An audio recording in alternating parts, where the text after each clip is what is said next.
You're about to see a rare example of behind-the-curtain nastiness in a public campaign for your vote. Good evening. Thanks for watching News Channel 9 at 6. I'm Josh Rowe. And I'm Kim Chapman. The gloves are off in the race between incumbent Chuck Fleischmann and challenger Weston Wamp.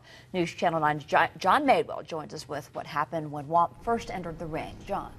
Well, Kim and Josh, this email came out after Wamp decided to get in the race. It's from Representative Fleischmann's camp to Wamp's. Then Wamp's father, retired Congressman Zach Wamp, got involved.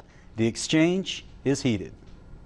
Candidate Weston Wamp was in our studio earlier this week, and this email, dated from last November, gives you a clear picture of the tone of his race. Representative Chuck Fleischmann's finance chairman, Tom Decosimo, wrote to Weston Wamp, quote, "You are badly misjudging support you have in the community." He went on to say, "I can assure you that your entry into the race will cause Chuck's bank account to swell." It's a scare tactic. Looks like he's trying to scare him into not running, but why would he go to his dad?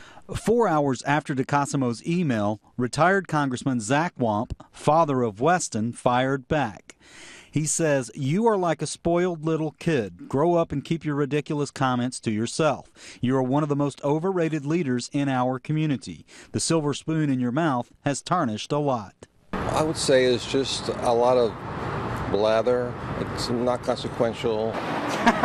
Ray Jones got a good chuckle out of the emails, but sees value in them. I was kind of excited that it's happening within the same party, because that shows that there is continuous growth, dialogue, and there's inner productive turmoil, if that makes sense. Decosimo said by phone that Zach Wamp's reaction was over the top and kind of a personal assault.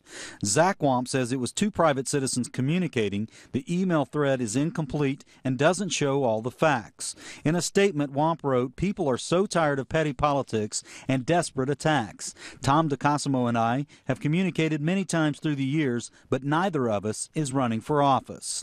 We shared the email with Rick Wilson, a professor of political science at UTC and a former political candidate himself.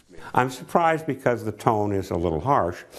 I'm not surprised because we've had a period in which we begin to work into just disputes of this kind all the time.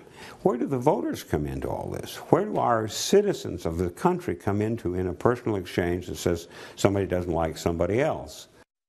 Now, this comes on the heels of Weston Wamp secretly recording former candidate Scotty Mayfield. Now, we reached out to Weston Wamp but have not heard back from him. Zach Wamp says his son is out campaigning. Meanwhile, Professor Wilson, who you just heard from, says overall public officials need to raise the level of discussion.